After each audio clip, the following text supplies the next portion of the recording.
can you help me out? Am I on my own? Am I on my own? But can you help me out?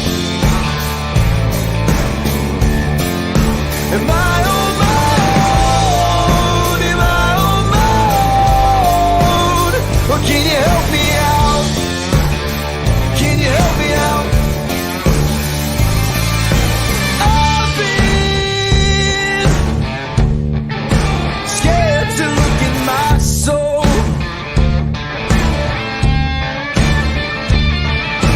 I've been afraid I would follow the road. Yeah, afraid of the things I've been told. You know, sometimes that theme song just hits the right way and it's getting me rocking ready for a Monday. Usually it's Mondays that it's getting me rocking. Welcome into Running Point on ysnlive.com. I'm Anthony Hartwig, and we are, for some reason...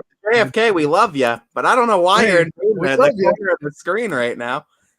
I mean, we always love our state champions, defending think, champions in baseball. Perfect segue. You know, JFK, how you doing? We'll see you later. Yeah, it was nice to seeing you. Nice making appearance. They just wanted to remind everyone that they did win the state championship last year in baseball. And even though they've lost a couple of games to start the season, lost one to Ursuline, they've lost to good teams. They're ready for this season, and don't count out those Eagles too, especially going into the tournament. Ty, we had a big weekend for baseball, softball. It was cold and chilly, but dry, so all the games got in. So, Ty, you were at Scene Park for 2. Yeah, and you saw 4 different teams too. It was a good day for you. Talk about what you saw at Scene. I got to see 3 of YSN teams, 4 teams, and overall, obviously, Mineral Ridge and Brookfield kind of led things off, and honestly, the Rams really put on an offensive show. I believe the final score was 11-5. I believe at the end of it. Looking at it, honestly, when we hold on, there we go. Just announced JFK versus Hoban tomorrow. That's going to be a big one. So that's why you see JFK had to slip in somewhere. There was an announcement for something, and there it is. Owner announcing JFK versus Akron Hoban tomorrow. So a big game, and there you go. That's why the Eagles were making an appearance. But Mineral Ridge looked good, got that big conference win over Brookfield to kind of lead things off, and then it went right into AAC Boardman's taking on Chardon for a non-conference matchup ahead of this week's matchup with the Canfield Cardinals inside conference play. And this was a good tune-up game, I think, for the Spartans, who went into it 1-0 against 2-0 Chardon. And honestly, it was back and forth. Boardman jumped out of the gates in the bottom of the first because they were the home team in this one. They were ahead 1-0. And then all of a sudden, top of the second, Chardon started figuring something out offensively. Boardman changed pitchers after the first inning. 5 runs scored in the second, and it was 5-1. What really impressed me, though, Spartans didn't let that be the be-all, end-all of the game. They started battling back, they chipped away, and ultimately came away with a 7-6 victory, too, after they got this game back tied at, they led the game at 6-5, I should say, then came back and tied it, did Chardon 6-6 before Boardman ultimately scratched across that winning run and closed it out 7-6, as honestly, just looking overall, looked really good. Pitching came out and was strong during the middle portion towards the end of the game for Boardman, and they were scoring runs when they needed to. They are a very mature team. It looks like you have good guys in the right places, like Seth Cervello behind the plate. He does a great job manning those pitchers. And ahead of this Canfield matchup, hey, I think it's going to be interesting. Conference play, throw records out the window. This is Cardinals and Spartans coming up, and this is going to be fun. Cardinals and Spartans on both sides coming up. We'll get to how both those teams fared on the softball diamond in a bit, but 3-8 once again, Mineral Ridge wins 11-3 over Brookfield, and Boardman gets that 7-6 back and forth win over Chardon. Some other baseball scores real quick that we got to. Triway beat Cardinal Mooney 5-2, one of 2 games that Cardinal Mooney played against 2 different teams. They bounced back after the loss to Triway. They were able to beat Waynedale 11-9. Then we have Springfield got the 4-3 win over Struthers, a good win for the Tigers against the Wildcats, who are unfortunately victims of some tough luck losses this week. already 3 losses on their schedule, and they've all been kind of heartbreakers. Lakeview, Close. Yeah, twice, close and now game. Springfield. They'll turn it around. I have no doubt. Wildcats will turn it around. They've been competitive in every game. They'll be able to turn those L's into W's. Lowville got the 10-4 win over Heartland Christian on the baseball diamond. Yeah, that was a nice win too. I was kind of listening to that game because it was going on over at Scene 3 as I was in Scene 2, and then I heard the final of that game too, and it was Lowville coming away with the win, and that's a good win, bounce back win too for the Rockets, and showcasing once again that they're not to be taken lightly. Coach Docherty doing a great job. We've had him on the show before too with Running Point. He got a chance to preview those Rockets. Good win for Lowville though, nonetheless, against Heartland, which we both said, Anthony, we expect to be a pretty good baseball team this year. I think they'll be a good team. Canfield beat St. Ed's 5-0. Nice They, win for the Cards. What? Nice win for the Cards. Yeah, and they were able to bounce back off their loss to Walsh Jesuit 3-2. You're gonna see losses this season though, and I mean expect it with this schedule, and that's okay because come the tournament, there's gonna be no surprises for the Cardinals. And it was 2 days in a row that Canfield threw a no-hitter. And in this 5-0 win over St. Ed's, it was a combined no-hitter. But the Cardinals pitching staff, here's breaking news. It's good. Stupid. It's stupid how good it is. It's like a once in a lifetime, once in a generation. Like this doesn't happen at schools very often. And like we talk about in sports all the time about just needing to take a step back and just appreciate what's going on and just really just soak in everything that you get to witness. Like this pitching staff that Canfield's compiled that we saw last year going into this season. This doesn't happen at many schools, and this doesn't happen every year either. So it's like really taking in the amount of talent that is being housed over there in Canfield, especially on the mound. It's ridiculous, and they showcased it once again. Why with back-to-back no-hitters? Yeah, because we saw Vital Cheese just dominate Clay, and then the next day here comes Canfield with a 5-0 win over St. Ed's, combined no-hitter. So when you have 2 pitchers that can come in, or 3 or 4, and they all can hold the offense down to no hits. It was Vital Cheese and then what was it? Petro and Shaw that combined, I believe. That, and then you still have Gerdick that's at the back end of the bullpen too. It's like what are you like? What the hell? What are you gonna do? What are you gonna do? How do you match up with just arm after arm, left and right side too? Like they're so much talent. They're so fun to watch. Yeah, I mean they're one of the teams in this area that if you're not paying attention to them, you better start. Some other baseball scores. Lisbon got the 1-0 win over East Canton on Saturday. We have Edgewood, Niles beating Edgewood 7-2. JFK got the win over Garfield 3-0. Ursuline beat Canton Central Catholic 10-5. Newton Falls beat Sebring 12-0. South Range edges West Branch 4-3. Springfield once again beats Struthers 4-3. And Crestview rocks the house on Jackson Milton 17-6. They get the win over the Blue Jays. Yeah, I mean, wow. And I mean, let's look at those games too. We have split while we can. I have to pull them up real quick. All right, let's see.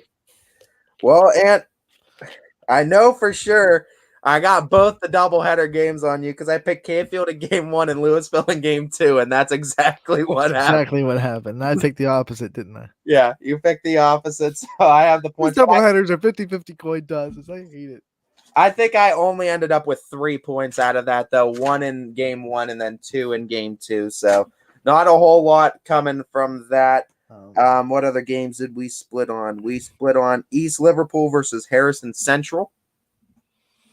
You picked Harrison Central? I did. For baseball? Yeah, what was the score on that? Let me track down the score. You might be getting points back, Ant.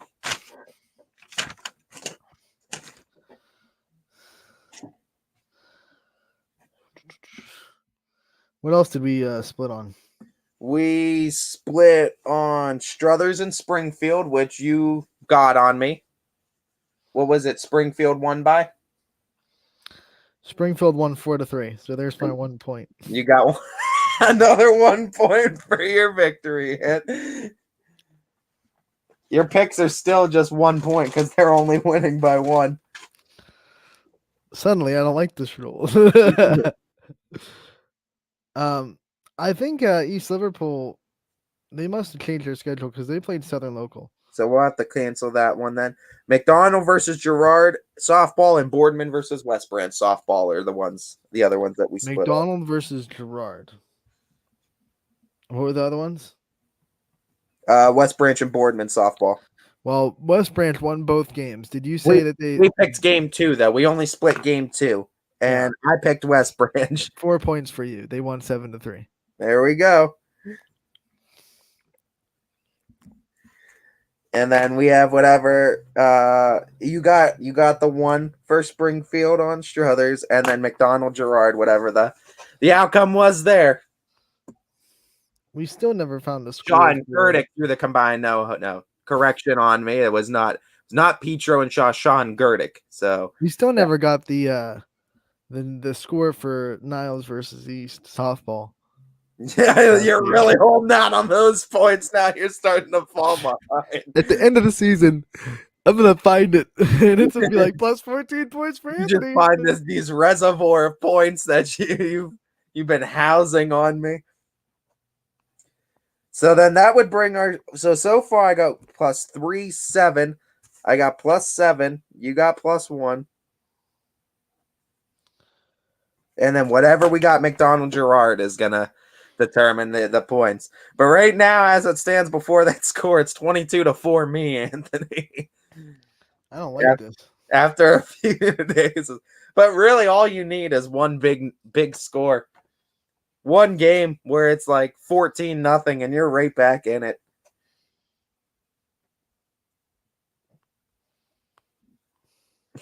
And of course, we split on the 2 games where we never got scores reported in from. Of course we did it. Let's see. But it is 22-4 before that game that we're leading in the games we split. Remember, the points aren't just on games that we split. We take the games that we split and the runs different. Girard and McDonald did not happen. Okay, so axe that one. And then Girard's last game was Boardman, and their next game is tonight at Lakeview.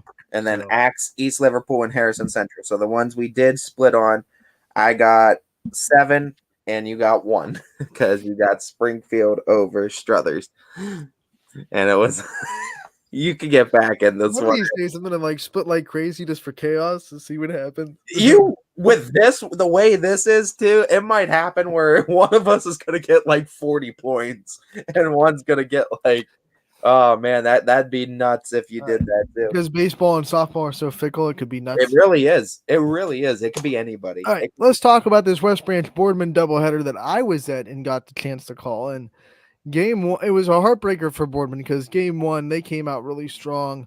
They had an 8-2 lead going into the bottom of the 5th inning.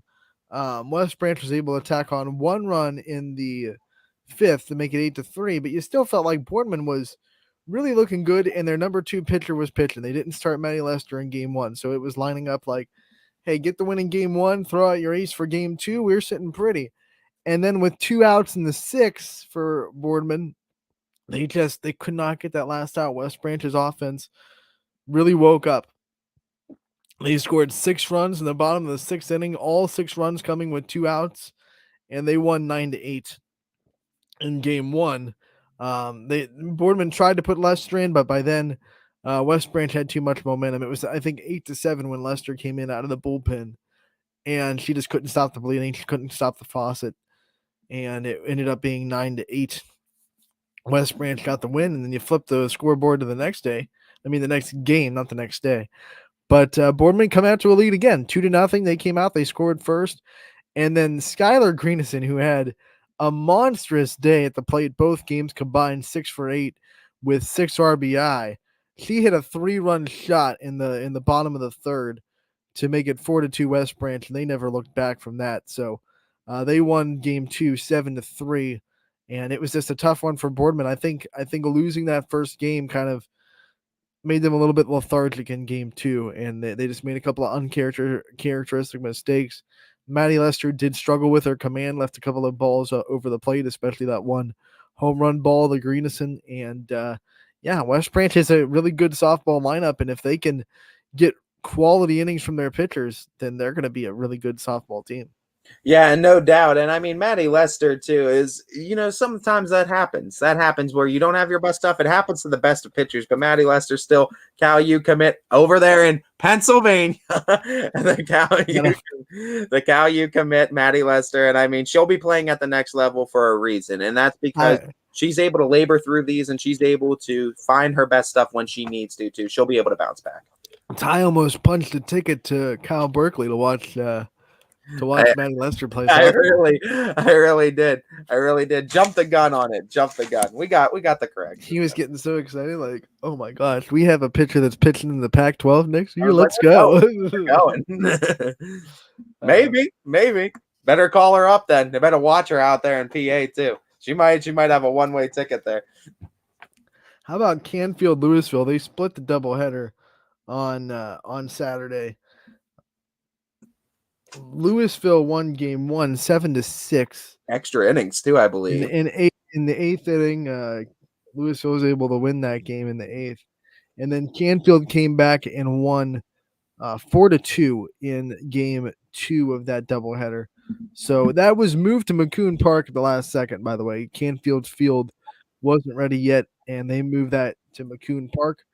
But Louisville, Kenzie Denzer. If you don't know this girl yet, she's a sophomore for Louisville in their lineup. Had a great freshman season, hit a couple walk-off home runs, hit the walk-off home run against Ursuline last year to shock the Irish and give them their first loss of the season. She's picking up right where she left off last year. That lineup is really good, and Kenzie Denzer is kind of highlighting it. She hit another home run against Canfield in that first game. You look at Maddie Benson in that lineup. She's doing really well. Louisville is a team that we're going to be talking about a lot. I mean, their record right now, that they have 2 losses now. I believe they're 3-2. But they're sitting right there. They play that independent schedule. They have Norton tonight. Wednesday. Norton on Wednesday. So, I mean, they're gonna have a record that doesn't pop your eyes at all. But when the tournament flips around and they've played all these really tough teams, you better keep your eye out for Louisville.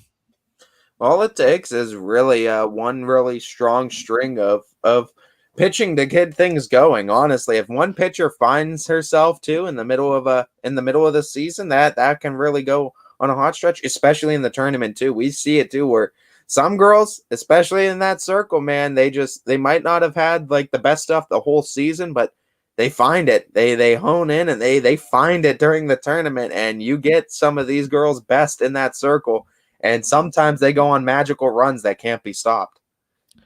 We talked about Crestview Baseball's win over Jackson Milton 17-6.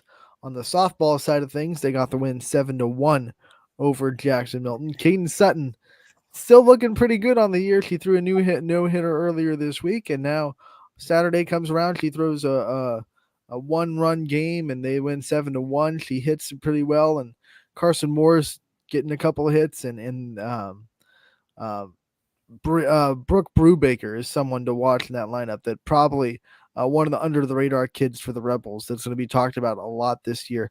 Did a fair job last year in the lineup, kind of a hit and miss in the lineup. Sometimes she was in it, sometimes she wasn't, just utility player, but now early in the season, she's been a consistent mainstay in the lineup, and she's doing a really good job getting on base. So that'll be a kind of a dark horse player for Crestview, but they're looking very good in that Division III district. That's going to have Crestview, Ursuline, South Range champion.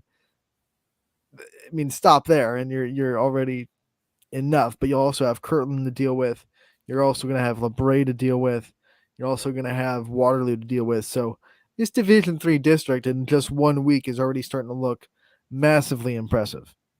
Yeah, no doubt. And that's exactly what we expect too, especially come the tournament. It's just a lot of powerhouse teams in this area. And speaking of powerhouse teams in this area, how they kind of stack up on each other, don't forget, we still have our power rankings that will be coming out this week too for the baseball and softball side of things. And you're not going to want to miss it. In the same way we sparked that kind of debate in this basketball season. I expect much of the same this upcoming baseball and softball season, because I mean, we were just talking off air before, and there's so many teams that you can interchange with this, and so many powerhouse teams in different divisions that are so hard to rank, because there's a lot of talent in this area. I found, because we submitted our votes, and when I was doing it, I found that it was really hard to pick the difference between like 12, 11. We're only doing 10, but for argument's sake, like the gap between 8, 9, 10, 11, 12, 13 Yeah. was really cloudy, and I was like, who do I leave out? Who do I put in? Right now, especially when we only have like 3 games to really talk about at the most.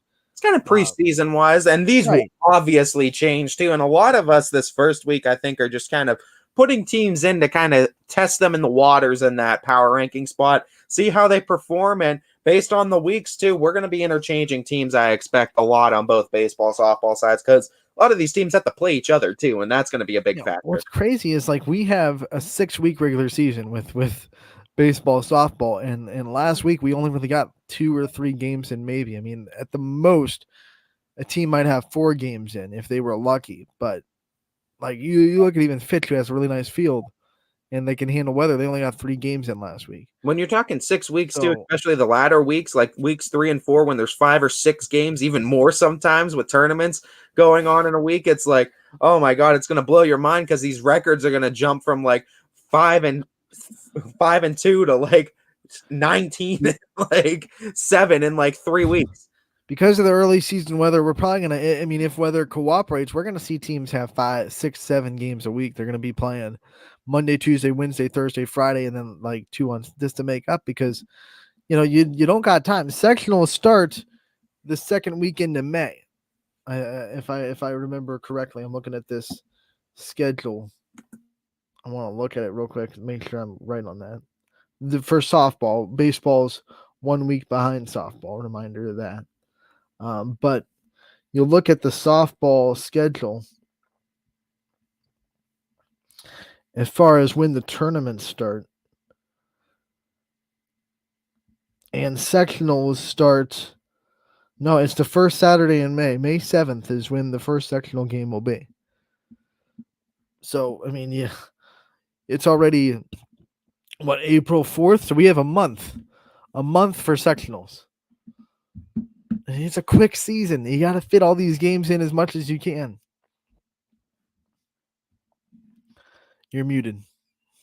I said, oh, it's my bad. I said it, and it's going to go really quick too. And the problem is we're only getting these 2 or 3 games. And what I keep telling people at these games, and when I'm talking with the fans that are there, what I keep telling them is like, this end of the season's already going to be nuts now, because all these games that are canceled conference-wise, you already alluded to it, and we got to make these up.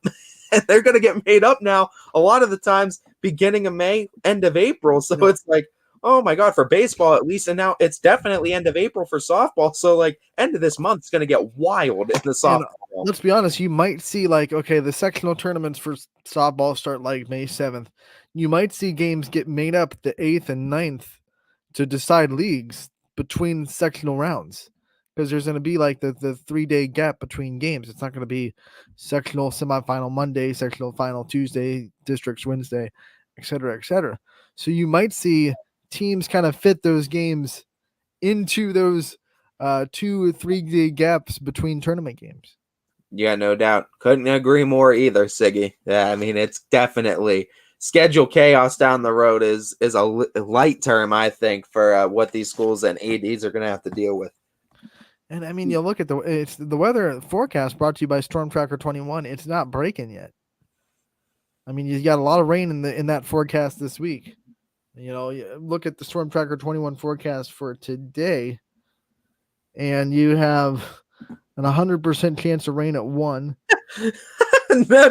No doubt. No chance in hell it is not raining at 1 o'clock. It says a hundo. It's 100%. 70% at 2 and 3, and then a 50% at 4. So, I mean, like, unless it's light rain. Like, Come on. Like, why did we have, like, you couldn't have saved this rain for the end of March? Well, it is April now. I mean, it's But April the showers. good news right now, as of right now, is all the games right now are holding on. The rain was supposed to come this morning. It keeps getting pushed back. So hopefully it just keeps not happening. Because when I woke up this morning at 8:30, it said like 80% chance at 10. And it was like, I'm looking at 10 o'clock. Rain didn't come. Then it said 90% chance at noon. And here we are at 12:30. Rain hasn't really come yet. So maybe that rain just keeps getting pushed back. I don't know. Who Fight knows? off, As fight of off the clouds. as of right now, all of our games are still on because the rain in most areas hasn't come yet. So we'll definitely stay updated on that. If we get any schedule updates, we'll pass them along. But as of right now, we're greenlit for tonight. Anthony's fighting off the rain for us. He's Fighting off the rain, Ty. By the way, we went over the final scores. You know, we can't dive into all the stats and everything on Running Point. It would just get into us reading, and that would get kind of modulant. But all the recaps and the stats of most of those games can be found on ysnlive.com. Head over there. Wonderful stories, and we work hard to make sure that website is well updated. So if you want to find your game and want to find who had big games and who brought in big hits and et cetera, head over to ysnlive.com. Check out those recaps and scores on our website. Yeah, you don't want to miss that too. Our website's always the first place you should go to if you want any of those updates. Everything gets posted there first, and then other sources elsewhere too. And then if you want the videos kind of unfiltered, our YouTube page too is great for that too. It just has all the videos that I think have ever been posted on our website go right to our YouTube page anyway. So if you just want the videos without having to kind of sift through the website too, you could always check out our YouTube page. Make sure you subscribe to it too, and you'll get all that content updated.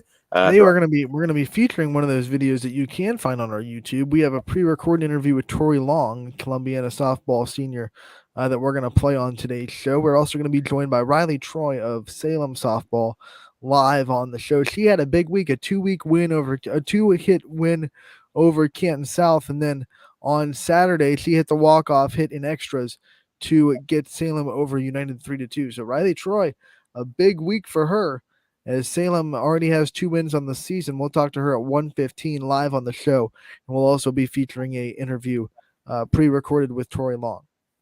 Yeah, and I mean that's exactly right, and all of that stuff gets posted too. And we usually, I would say, have weekly videos too. Videos go up there weekly easily, and almost semi-daily. I don't want to make the jump to daily, but I mean you're the content man, and it goes through you too, so you would know better than us. We don't miss too many days. I don't want to like prop up and say every day we have YouTube content, but most days, I am comfortable enough that it's more than not that I would say daily YouTube videos go up.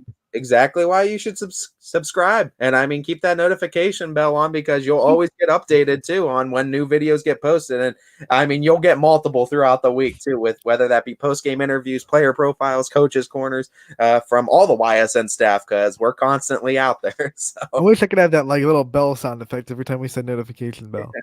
Click that notification bell, ding ding ding. Click it and make sure you're updated too, because we try to stay updated with all the baseball and softball too, and we'll try to keep you updated throughout all this crazy weather as we and our partners over at WFMJ do our best. Yeah. And WFMJ is a great partner, and I was watching their newscast. They had baseball, they had scores and everything. I was watching other newscasts of other media, and it's like we take a lot of responsibility in the spring sports because we know how hard it is for other media sources to cover baseball and softball, and really they don't get baseball, softball, track and field don't get the coverage that basketball, football, volleyball, the winter and fall sports really do. So we that's why we do all the stories we do the YouTube videos, we do as many interviews as we possibly can. Because we realize that there's just a shortage in media outlets that are pouring energy into spring sports. So, you're going to see an influx, I think, in content during the spring. Oh, no doubt, no doubt. Especially once we get towards tournament time, and it's just win and survive with baseball too, with how fickle baseball and softball is.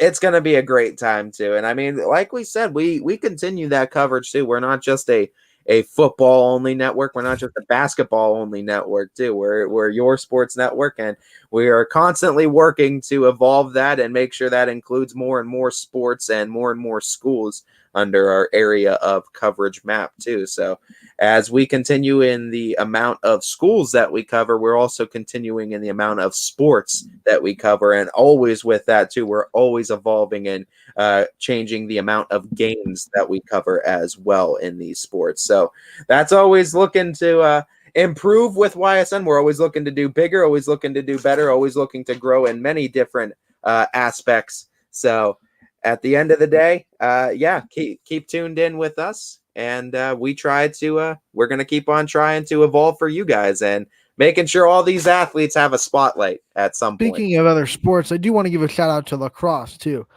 Canfield lacrosse got the win over Chardon over the weekend. Senior Emily Wilson had a hat trick for the Cardinals as they beat Chardon. Looking for the final score, I believe it was 9-0. They beat Chardon. Big win for girls lacrosse in Canfield. Emily Wilson had the hat trick. Senior Emily Wilson, and then they will play Green. They will play Green on Monday, which is today at 5:30 at home. So make sure to check out this girls lacrosse team for Canfield because they're putting the world on fire. 9-0 over Chardon. That's impressive. There's a lot of lacrosse teams too. Rugby teams we're seeing too. I mean, there's a lot of other sports going on around this area, and it gives other avenues and outlets for these athletes and these fans of different sports. And I love it. I love all the different outlets too. And just seeing the support and the coverage that we're trying to give for these sports as well. It's cool seeing lacrosse going on. It's also cool seeing rugby as well. We're going to try to get some lacrosse people on. We're going to try to get some rugby people on Running Point. We're definitely working on track and field as well. So don't think that we're going to leave those athletes and those sports in the dust at all. We're definitely working diligently to make sure we get coverage of all the sports here on Running Point and YSN as we continue our spring sports. But that's kind of going to segue us into our first break. When we come back, we still have a pre-recorded interview to feature with Columbiana senior Tori Long. And don't forget, Riley Troy from Salem will be joining us live at 1:15 to talk about her week and her senior season as well. So don't miss any of that. This is Running Point, brought to you by Greenwood Chevrolet in Austintown. When looking for home design inspiration, don't just be inspired, be Baird inspired. Whether new or remodeling, Baird Brothers has the latest trends like shiplap to refresh your home. Go from inspiration to installation with our wide selection of in-stock American hardwoods. From the rustic charm of antique oak to the warmth of traditional cherry, Baird Brothers has what you need to make your home inspiring. Baird Brothers, our family's heritage, your family's home. For a great vehicle and a great experience, come to Boardman Mitsubishi today. As always, our full lineup of Mitsubishi models comes with a standard 10-year, 100,000-mile powertrain warranty. Boardman Mitsubishi, your hometown Mitsubishi dealer since 1999. Coca's Pizza, always supporting our community and our local athletes. Stop in on game day or score big and have it delivered right to your door. Check out our daily specials at cocaspizza.com. That's Coca's Pizza, we serve it hot. At Hubbard Chevrolet, Hubbard can help you get the financing you need regardless of your situation. I'm Tony Page, and I've helped thousands of customers in Northeast Ohio and Western Pennsylvania buy a vehicle. Visit HubbardChevy.com to get pre-approved. Remember, folks, Hubbard can help.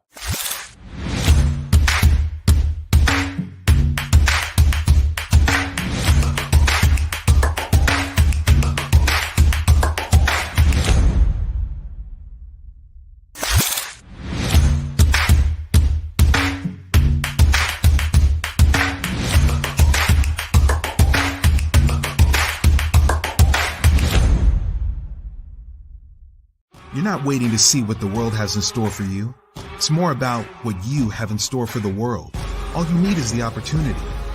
All you need are the resources of a large university and the advantages of a personalized academic setting. where you can experience new worlds in the arts and sciences, business, and education, and make them your own. We are where you shape your future. We are Youngstown State University, and proud. New things happen all day. Some are good, some not so good. In today's complicated world, while you're busy working, playing, and living life, we're busy helping you make sense of the day's news. And there's only one place where it comes together with clarity, context, and accountability. It's 21 News at 6 with me, Madison Tromler, and Derek Steyer. 21 News at 6. It's what the day's news really means to you. Welcome home to a home made homier with Baird Brothers Fine Hardwoods. Inspiration starts at BairdBrothers.com and is turned into reality when high-quality hardwoods are delivered right to your home. Baird Brothers has the latest design trends, shiplap and skinny lap interior siding, antique oak rustic flooring. And, well, you'll find them all at BairdBrothers.com. Ordered easily, delivered conveniently, enjoyed comfortably. BairdBrothers.com. At Greenwood Chevrolet, shop with confidence knowing we're ready to go the extra mile for you. With the largest selection of used vehicles in the Valley, backed by the Greenwood Advantage Warranty. Every one of our vehicles has undergone our own 126-point inspection, so it passes the most important inspection, yours. No other dealership has the extra inventory, gives you extra for your trade, and goes the extra mile for you. Only at Greenwood Chevrolet. WRS Wealth Advisors, the area's premier wealth and retirement specialists. Located on South Avenue in Boardman. Quality, customer service, and integrity. Those are the 4 words that have driven our success since 1957 at Joe Dickey Electric. Joe Dickey Electric is one Mahoning Valley landmark business that stays current with the requirements of our customers. Family owned and managed, we are an electrical contractor and energy solutions provider. Every member of our team adds to his or her skill set through ongoing training. Residential, commercial, industrial, automotive, and more. We keep ahead of the needs of our customers with a fleet of more than 50 vehicles and 24/7 emergency service, so you're never left in the dark. Welcome back to Running Point on ysnlive.com, brought to you by our good friends over at Greenwood Chevrolet in Austintown. Remember that they go the extra mile for you. I'm Anthony Hartwig alongside Ty Bartell. And Ty, we do have a schedule change today, but it is not a cancellation. It is just a location movement. As of now, the Lakeview softball game originally scheduled to be at Girard tonight has been moved to Lakeview. So this will be a game at Lakeview. They're going to flip the 2. They'll play at Girard tomorrow. So that is one location change we can tell you for today. And I like what a lot of these conferences are doing with the back-to-backs because it makes sense. Because in a lot of cases where it's like, hey, our field kind of sucks, and we kind of switch this around for cases like this, it works out perfectly. Where I guess, Ty, that brings postpone anything. You just move where the games are day to day. That brings up a big conversation that some coaches were having the last couple of days with this being early in the season. We're dealing with weather problems, and teams have had to play back-to-back games at the other team's place. They've had to be the designated home team. We've seen that multiple times around the area. Some coaches don't really like getting their home game taken away from them. They want to play on their home field, and they say, this is so early in the season. Why can't we wait 3 weeks and play a home game, boom, on one of our open dates? Do you think it's too early to double up on home games for a conference game if the field is necessary, or do you think it's okay to just play the game exactly when you can get in and not leave it up to chance later on in the season? I mean, it sucks leaving it up to chance with Ohio weather, but I mean, in certain cases too, especially if they're big games, I can understand why teams would want it at their home field. I get that, but I think it really is just up to coach's discretion. We just saw a perfect example of that. Canfield played Fitch back-to-back at Fitch, except one time Canfield was the home team because it was supposed to be at home because of the weather conditions. So in certain cases, I feel like if most coaches, I feel like just want to get games in for their girls and as many as they can in a season. So they'll take playing, even if it can't necessarily be at home. But I mean, if they can find a way to reschedule it, I guess, hey, reschedule it if you want it at your home field. But I think it's just all honestly up to coach's discretion. And I think travel time has a lot to do with that too. Like, how far do we have to drive if this game gets flipped to your spot instead of if it's at home? Where like Canfield and Fitch, that's not more than 10-15 minutes that you're driving. Where if it's like, okay, Lakeview and Jefferson play, it's like, okay, now we got a little bit of traveling to talk about.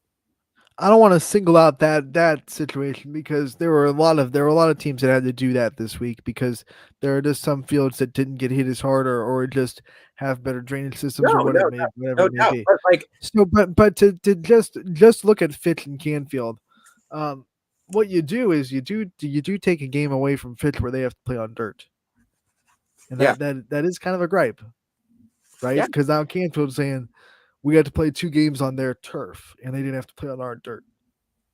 Yeah, and I mean, there's definitely arguments on the both sides. Right, so. Same thing with like Jefferson. When people have to go and they flip to play Jefferson or Lakeview, right. That's the same thing when Jefferson doesn't have a home game anymore. Like all of a sudden, we have to travel both times, and you don't have to travel up to Jefferson. Yeah, it's right? like that stinks to have to travel again when you already have to make a bunch of hour drives. Some home field advantages are a little bit more heavy than others, and to make a team, sometimes coaches don't like having to have that home field advantage taken away from them. But it's an interesting discussion here early in the season as we're dealing with weather, and we have another game today that has been moved from one location to another because field conditions are better in one location than another. Once again, we want to restate because we went off on a tangent a little bit that Lakeview and Girard softball tonight has been moved from Girard to Lakeview. And they'll just flip it. So they'll be at Girard tomorrow night. Baseball season mostly occurs in April. What were we thinking? April in the summer. Yeah. Honestly. That'd be kind of cool. Like if the school just represented the team in the summer, but like they didn't have to go to school, but it was like just school represented. But I feel like with baseball and softball, a lot of these kids make their break with the travel teams, though. It's not travel ball in the spring when you can travel to warmer places. And then that is true. That would make more sense. I mean, it could make more sense doing that. I mean, that would be the way because you can't take summer break away from kids. You can't do that.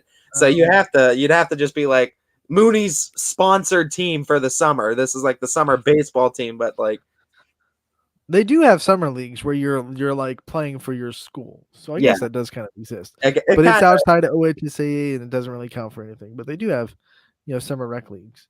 They have the summer rec leagues. That's like where half the kids go there, half of them will go to like Bob Scene Park too. And there's like and then Class B, of course, and travel softball and other travel baseball organizations.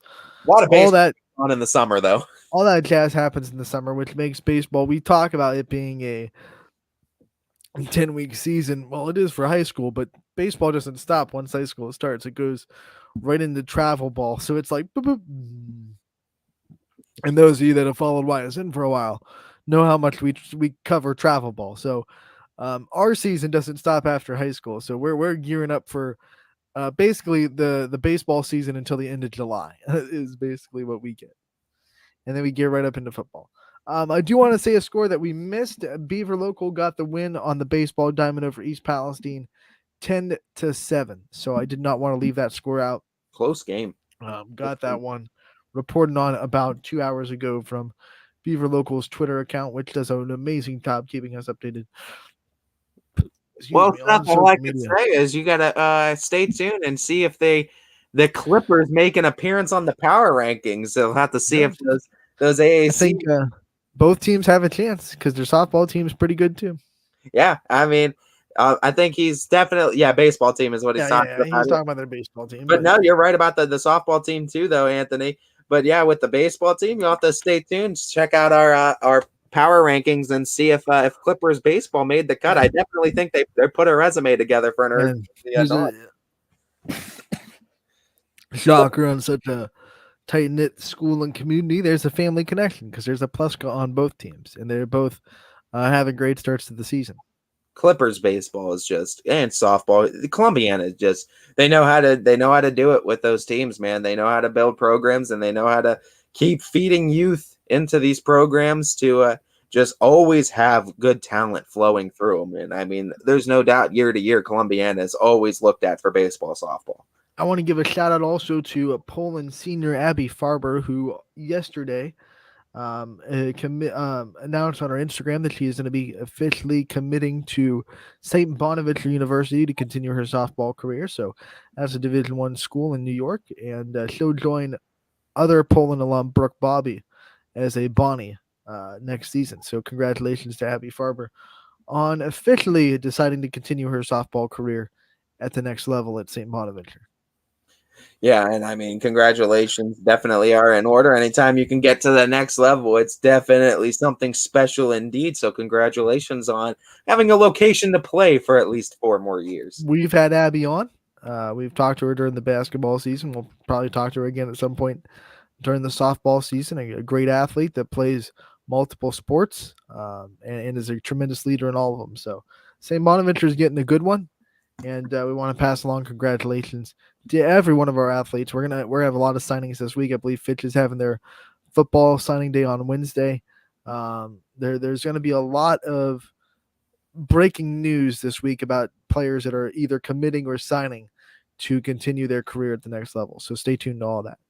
Yeah, absolutely. Absolutely. As we usually try to keep you guys updated with all that going day to day, as there's always constantly news and athletes signing throughout the area because we have a lot of talent in a lot of sports around the area. So, no doubt we try to keep up to date with them and keep that all at least stories or keep you guys informed with it as it goes along.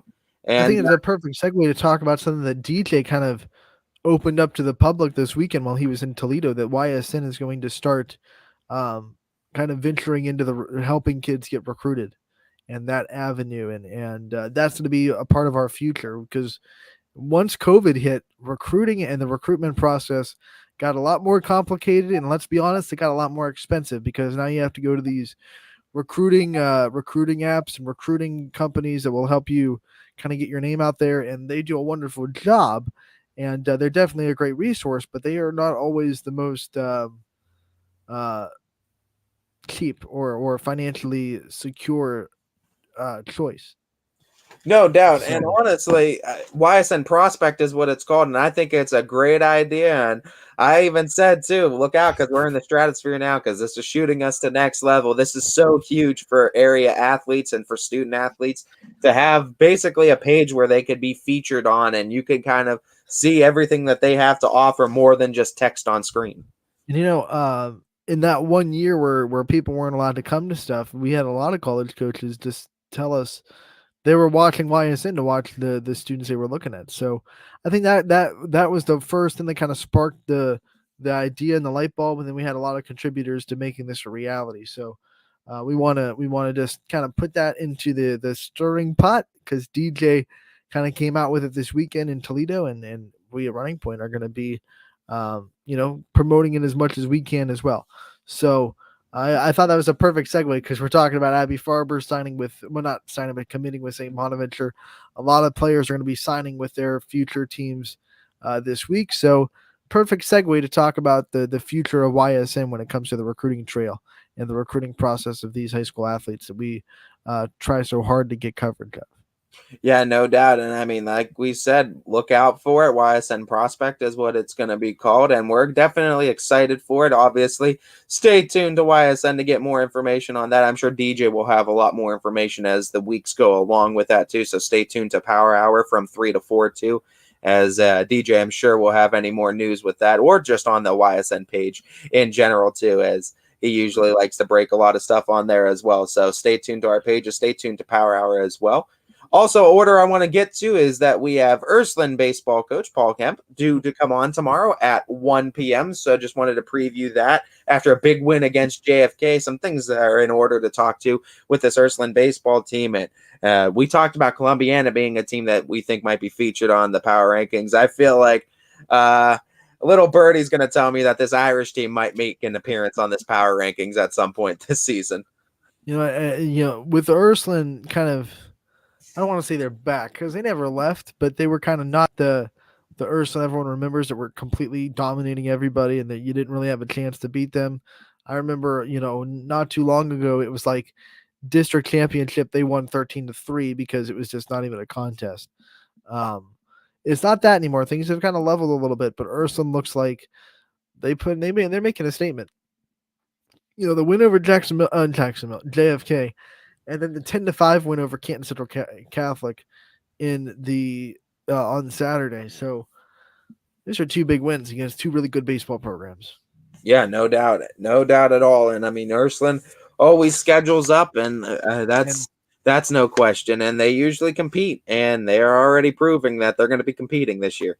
Especially that Canton Central Catholic win, because that is a team that they very well could see in the district. They're in the Division III district. They're a team that has beaten our local teams out of the tournament more than once in recent years. So that's a team that they've kind of just proven that they can handle in the district tournament if it comes to that, with a 10-5 win on Saturday. So that has to boost a lot of confidence for the Irish. So we'll talk to Paul Kemp tomorrow about that win, about the win over JFK, about trying to navigate this kind of weather that we're having for the first week, and how it affects trying to get games in, trying to get as many games as possible, and how it affects the pitching, because you think one pitcher's going to go one day, and then all of a sudden you're told at 3 o'clock can't play anymore, and then you have to either take him out of his routine and say you're going to pitch tomorrow, or you're going to have to just go to your 2-starter the next day and then give him another day to kind of prep. It's a lot to talk about. So we'll talk to Paul Kemp tomorrow at 1 o'clock. Right now, we're going to talk to someone who doesn't need the recruiting process anymore. She is already signed, sealed, and delivered to IUP. It is Tori Long, the senior to Columbiana. We're gonna feature her interview. It's been pre-recorded. It is also on ysnlive.com and on our YouTube page. It was a wonderful conversation with Tori. We hope you enjoy it. And here it is, Tori Long, the senior leader of Columbiana softball. Anthony Hartwig here with another fantastic softball player profile. We are joined today by Columbiana senior Tori Long. And Tori, thank you so much for joining us. You're a senior, but it feels like you've been with us for a lot longer than 4 years. It's been a good time, and here we are, softball season. Thanks for joining us. Yeah, thank you for having me. When you think about senior season and you feel you're coming in, and every time you do something, it's kind of like for your last time you're doing it, last home opener, last time you step in a box against this pitcher, that pitcher. What's this kind of feeling like to kind of strap up for the last time and know that everything you do, it's for the last time you're doing it in the Columbiana uniform? It's pretty bittersweet. You just have to kind of not take things for granted and just kind of enjoy the moment, because you're not going to get it again. So it's really fun to be able to play with all the girls that I do and all the coaches. They make it really fun for us. Do you get this sense that like you've earned this senior season almost, and that all this hard work is paying off for you to go and have a really fun senior season? I know you've already kind of committed to a college and you don't have to worry about recruiting anymore. You can just go focus on your senior season and focus on making your team the best it can be. Is that kind of a relief for you? Yeah, it honestly is, just to know that the hard part's over, and this year I could just have fun and spend it with my friends and the coaches. And it's just really fun to know that all the pressure's off, and just to make the most of what I have left. I don't want to take the moment away from you. For people that don't know, why don't you take a time to tell everyone where you're going to be continuing your career and where you'll be going next season? Okay. In the summer, I committed to Indiana University of Pennsylvania to play softball, and I plan on majoring in criminology pre-law while I'm there. All right, what was it about that program that made the decision, made them the one that stood out and made you sign that dotted line that said you were going to go to IUP? Well, I visited there a couple times before I made my decision, and it was honestly, the campus was beautiful. The coaches were so nice. They were really helpful throughout my whole recruiting process. And it just kind of felt like home, and it's a big college town, so I know that I'll be surrounded with great people and a great community. I know you've been a statistical leader for this team for a while, and you've probably been a vocal leader in some capacity for a while, but now you're asked to be a senior leader, and I'm sure a little bit more responsibilities put on your shoulder. What kind of things have you taken upon yourself to lead this year? We have a lot of freshmen coming up, a lot of talented freshmen that are definitely going to help us throughout the season. So I just want to make sure that they're feeling welcomed in and that they know that they're playing for a reason. So just gathering them and the other 2 seniors that I've played with throughout my whole life, just taking them under my wing and telling them that, like, it's okay to mess up. Like, we're a great team. So, like, just play how you know how to play. I want to say you have a new coach this year, but not really. I mean, you just had your assistant and head coach kind of swap roles and talk about what it's been like being under both of them for the last 4 years. And from your perspective, if there are any differences between now Daryl being the head coach versus him being the assistant, and what you've seen from him and your assistant coaches this year, and how excited you are to play for them. Yeah. I love playing for them. They're some days it's like they're just bickering at each other and it's like so funny.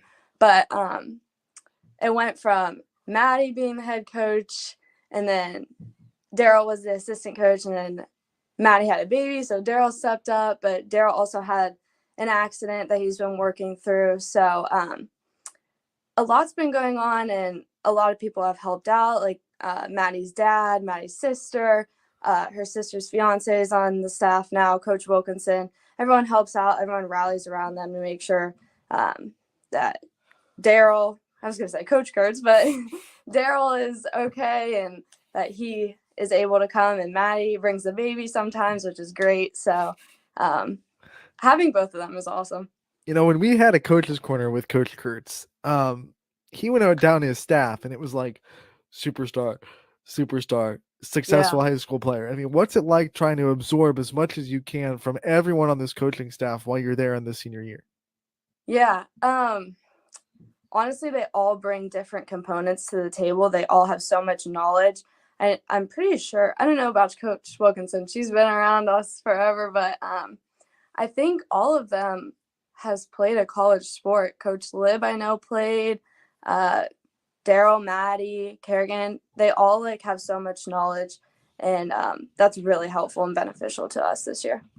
You know, I know one of the goals of this team is to kind of get to state, you know, get Columbiana softball back to where it's been. And I know you have, goals of that. What are some other team goals that you guys have set this year and you guys want to accomplish? We have tiny ones like keep communication high, get a double play, stuff like that. But one of our major goals this year is to win the league outright, because currently we share it with Lisbon last year, and we just really want that league title this year.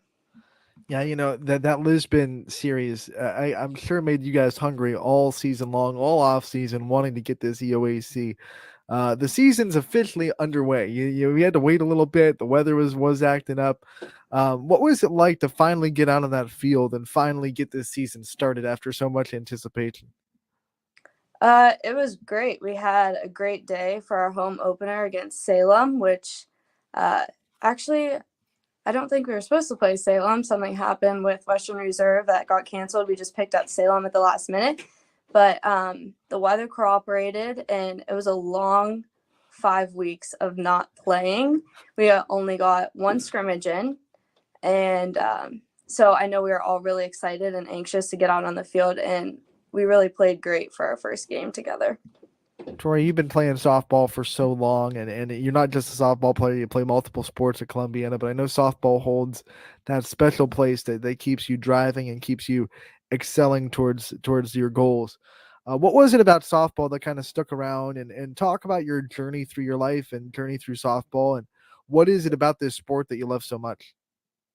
Not only is the sport fun to play, but I've met amazing people throughout the way, from travel ball, high school, other things like that. My coaches all my life have been amazing. And I just love how competitive it is, and it really brings together people. So I'm excited to continue playing. Who have been some of your biggest role models as you've grown as a softball player and you've continued this journey through your softball career? My parents, definitely. They support me throughout everything. My grandparents, they don't miss a game. Both my travel coaches, Mr. Zolik and Mr. Sheely, have been great throughout the recruiting process, and just all the girls that I've played with, I love them. I want to talk about that travel season too, because you play on a team that's just stacked with phenomenal players, and you play great competition. How much has travel ball really impacted you as a softball player and made you better at what you want to do? It's impacted me a ton. I mean, it's throughout the summer, so it keeps you sharp, and then you do some stuff in the winter too. So it's just all around like really beneficial for when you get to the high school season. You're not rusty or anything, you're in shape. And then travel ball gives you a ton of opportunities to get in front of coaches, which really helps you if you want to play at the next level. We know how strong this Columbiana community is and how supportive they can be to their athletes.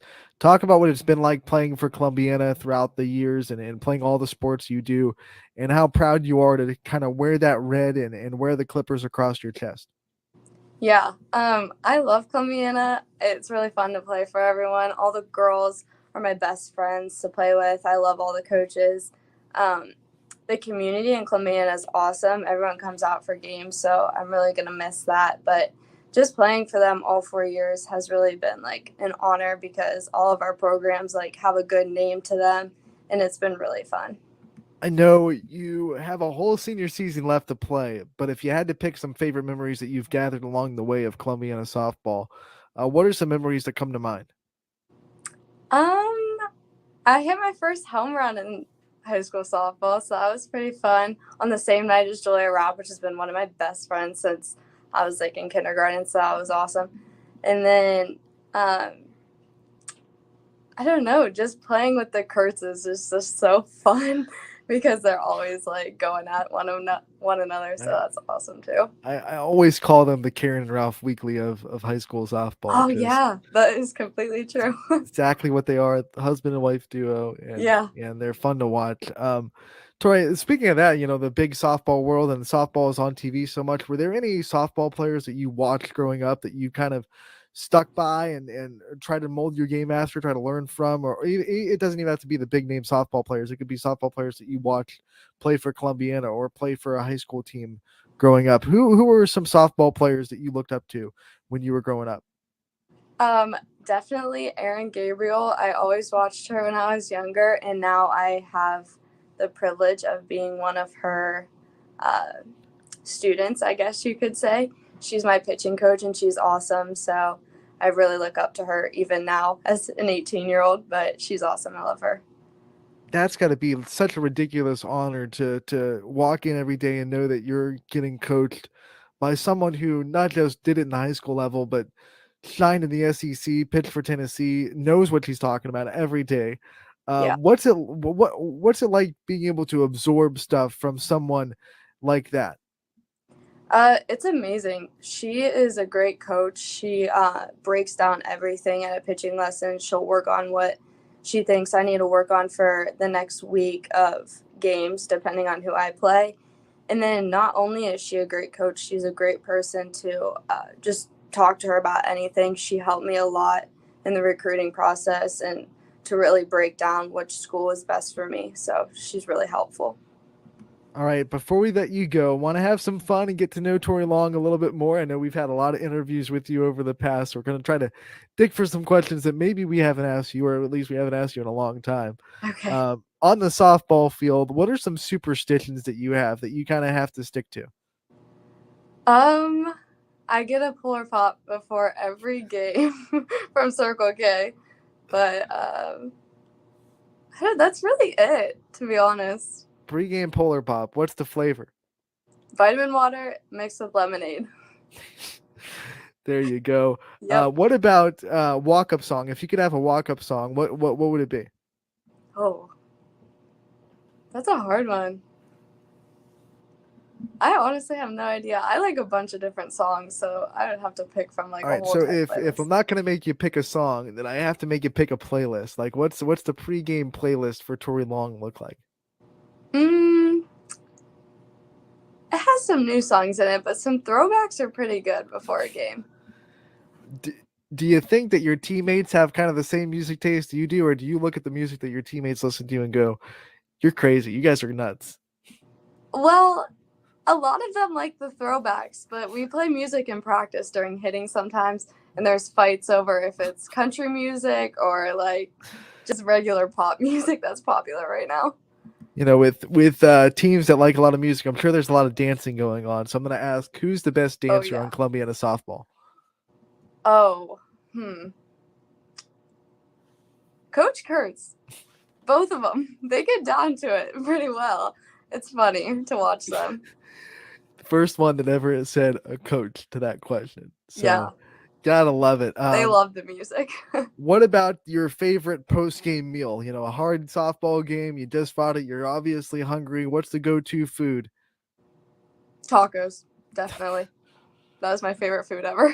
Favorite food? Is there a go-to taco place, or do you like the homemade tacos? Homemade tacos. Just that you buy like from Sparkle or Giant Eagle or something. They're so good. Is Walt the cook? Is Walt the cook in the family that cooks the tacos, or no? My mom. Okay. Gonna give him some trouble about that. Yeah.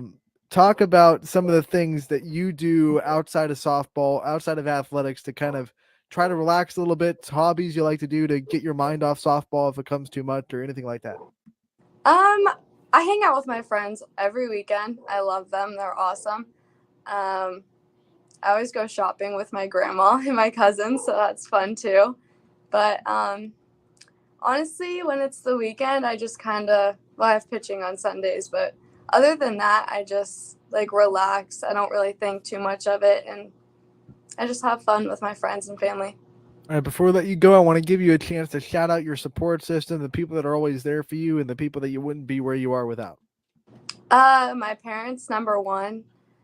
They do everything for me. My sister, she's the best. My grandparents, boyfriend Brandon, friends, all of them. I wouldn't be where I am today without them.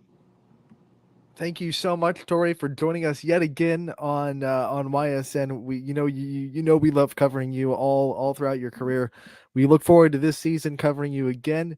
We wish you the best of luck, and we can't wait to talk to you again real soon. Thank you for having me. Thanks for everything, you guys.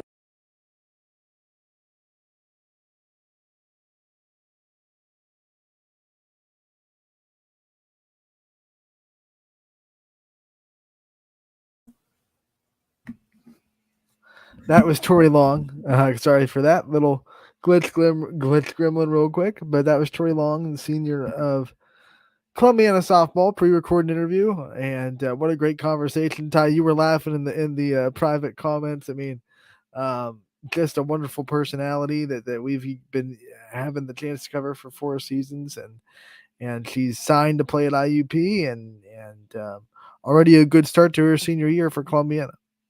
Yeah, definitely one of the faces, I think, of Columbiana women's athletics, honestly.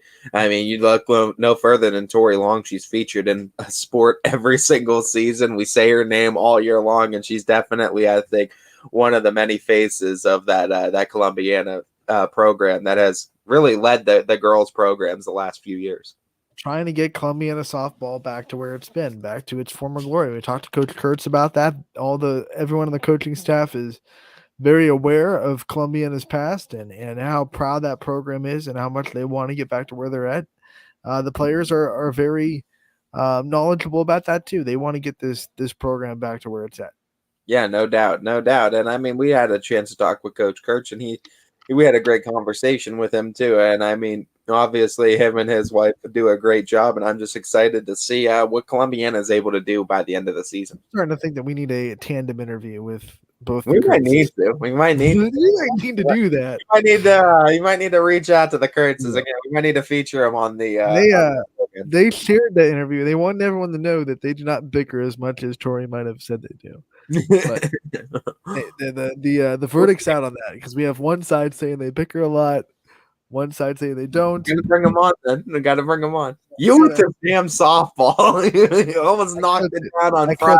I talk with my hands, and sometimes I hit it. But I fixed my bobblehead, so now AJ Andrews is staying airborne. Yeah, that's good. Your whole desk got messed up last week. I know. I knocked her off her pedestal, and she was laying on the floor, and and then I knocked my softball off my desk, and everything was just a mess. But that was Friday. Today's a new day, and that's what's great about the weekend to recover. What? You had the whole weekend to recover. Did, and we were good. We have no we had a little bit of a glitch gremlin getting out of that interview, but no glitch gremlins that are not human error. And I hadn't messed up my desk yet, so I think we're getting through today. Yeah, honestly, I mean, it's good for a Monday too. Don't forget, we also have Riley Troy coming up here in a few minutes from Salem softball. That is going to be fun to get a chance to dive into. Absolutely do. Why don't we take one break? We'll come back for Riley Troy, and then after that, we'll have a lot of picks to make because all of the games right now are still on. So we'll be right back on Running Point, brought to you by Greenwood Chevrolet in Austintown. Every customer has a story, and at Greenwood Chevrolet, we are committed to making sure it ends with you in the right vehicle. I get to be part of somebody's adventure, whether it's buying a car for the first time, helping them get approved, or finding the perfect car for their budget. I'm proud that people trust me with their finances. They trust me to take care of them, and they trust me with their story. I'm Tracy, and I'm ready to go the extra mile for you, only at Greenwood Chevrolet. Working with your family can be stressful at times, but because they're family, you know that you're going to get a loving, honest answer, even when things don't make sense, to any problem. Dealing with Medicare can be confusing and overwhelming. That's why here at Myers Family Insurance, we do our best to give you honest and caring answers to all of your questions. Family, like Medicare, isn't always perfect, but when you put others first, the results can be amazing. For all your Medicare needs, call Myers Family Insurance.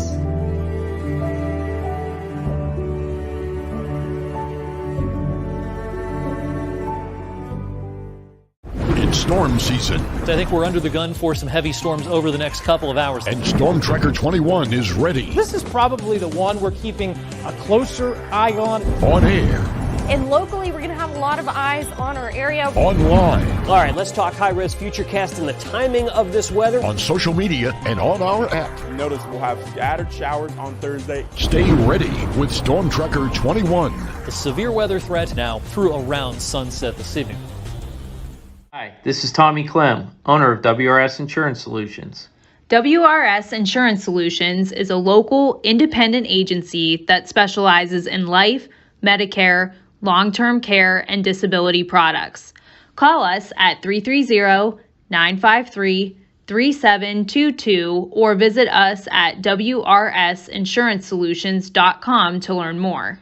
Good luck to all the student athletes in the Valley. Welcome back to Running Point on ysnlive.com. Monday episode. We're happy that it's a new week.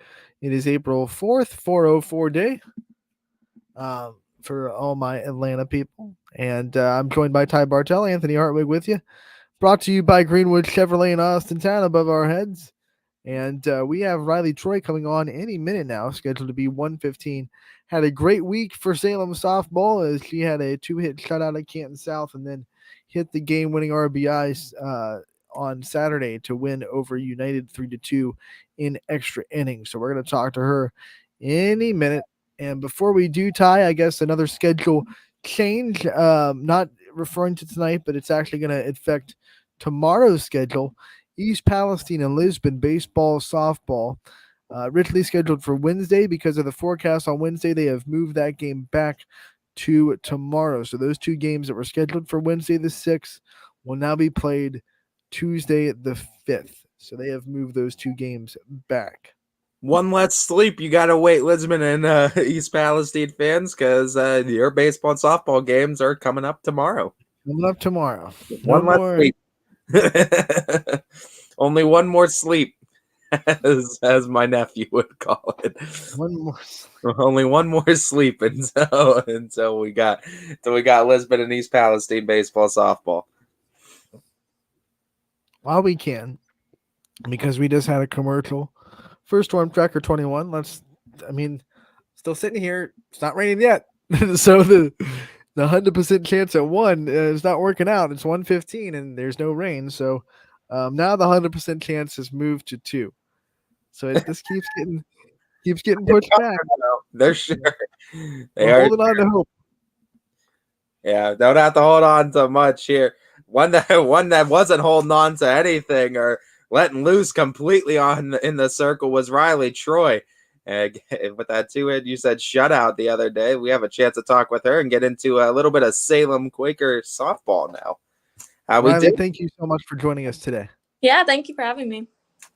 I mean, first and foremost, let's talk about this game. Let's talk about the performance and what you were feeling out there on the circle, and how was your stuff working, and what was working out for you? Two games. Let's first talk about the Canton South game, the two-hit shutout of Canton South, and then we'll move to the next big moment of the week because you're having such a good week. We have to talk about two big moments. So, what about the two-hit shutout? Talk about that. What was working so well in the circle? That game, it was a little cold out. I hate pitching in the cold, but managed to stay warm. The rise ball definitely was on that game. We were working the change up a little bit. Definitely, coach was excited when we ended the 7th with the change up. And yeah. Riley, when you talk about the next game, you get the walk-off hit in extras. 3-2, you beat United.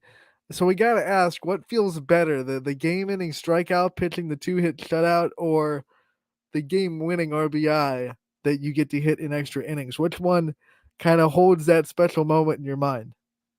I was definitely more excited about the United one. Last year, we lost 2 to them. We played 2 5-inning games, I believe, and they got us both times. So they were definitely a team that we were gunning for this year, and we were excited to see them early on. And I was definitely frustrated with my hitting. I seemed to just hit right at people. So to hit the walk-off to end the game was very exciting for me. Talk about just playing in this adverse weather in the beginning of this season, and what you guys and what some of the girls are doing in Salem softball to kind of combat this the winds, the cold, the rain, the snow some days too early on in the season.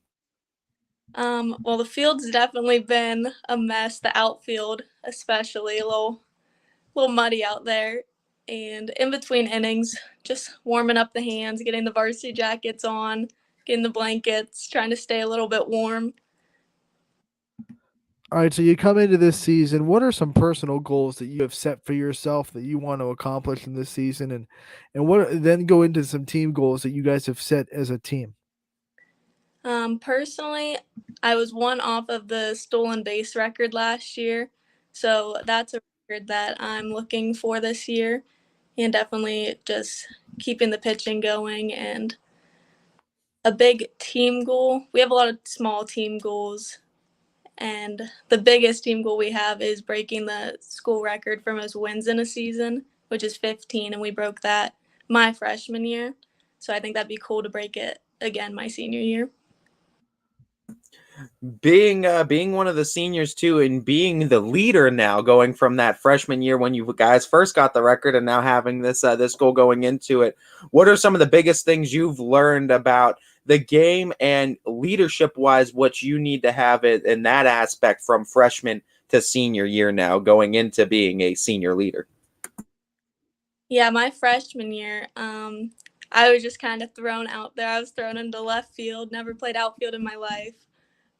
So that was definitely interesting. And now that I'm a senior, I'm definitely taking on a different role than I'm used to. I'm not used to being like the vocal leader and the leader of the team.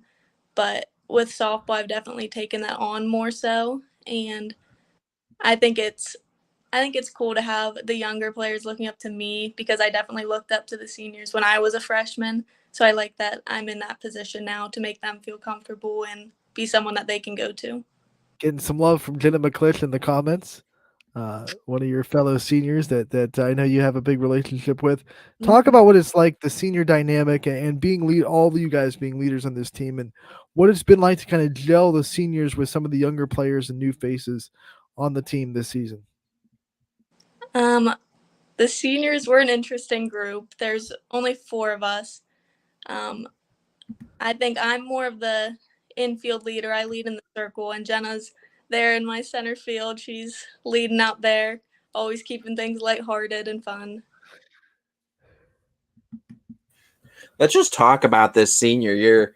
in general with like Salem athletics on the girls' side. I mean, you could go all the way regionals on the basketball realm. You're having a great year to start now with the softball realm, and you guys have great senior leaders going into it.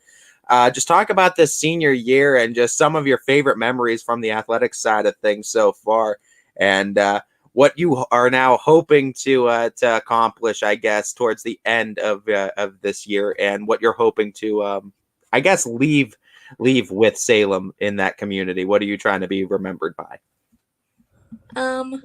This year's definitely been a fun year. Definitely, I think, especially the girls basketball kind of sparked the community, allowed us all to kind of come together, and it was really cool to see just the support that the community shared just for the love of a sport. And I definitely think that'll show up this year in the spring sports as well, whether that be track, baseball, and softball. And so I definitely try to get around to as many games and track meets as possible, just be involved and show support to the other athletes. Let's talk a little bit more about that community in Salem and how proud you are to kind of represent it every time you walk out on the diamond, and how much you think Salem is so special and what makes it special to you, to your perspective. Yeah, my mom did graduate from Salem, so definitely she played sports here, and the community just is incredible, just showing out for just the smallest things, even just like a high school sport. It just means the world to some of these athletes, and it's really cool to see. What's the hot spots in Salem too? Like if you're going to hang out, it's a Friday night, Saturday night too. You got nothing to do. What are the hot spots to hang out in Salem? Well, during football season, we used to go to Taco Bell all the time. They used to be the spot till we got kicked out. And then, so there was it's like a pop selling shop. I forget what it's called, but we went there now. There's not really a ton to do in Salem. I feel like Dairy Queen, that's always a good one for spring sports, especially when it's getting a little bit warmer. I asked that too. I mean, there was at Austintown. It was always Walmart when it was 24 hours. That was the hangout spot. It was Walmart. So I love asking that too. What the hangout spots are for different schools. You know, you talk about ice cream after the game in spring sports. What's your favorite post game meal after a big softball game, especially after a big win? Oh, definitely ice cream. I love ice cream. What's the favorite flavor then? The cotton candy blizzard. It's back finally. It was during the summer. Riley's like, Dad, finally, yes. So she said it's back. She's been waiting, following it, counting the days down. Cotton candy blizzard. Got to get out there and get one too. DQ out there in Salem too. I feel like there's a certain someone near that Salem community. There's certain someone that runs that Lisbon Dairy Queen, takes pictures of a lot of Salem athletics. You know, he might be biased. Yeah, honestly.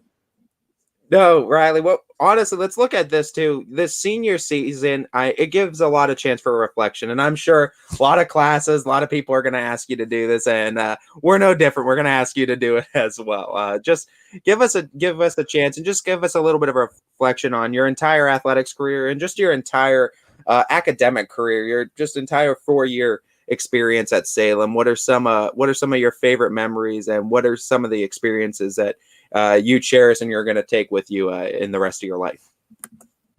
Yeah, I've had a blast the past 4 years, whether that be my freshman year. I wasn't even going to play softball, and I randomly just decided to come out because I heard they had a Tennessee trip.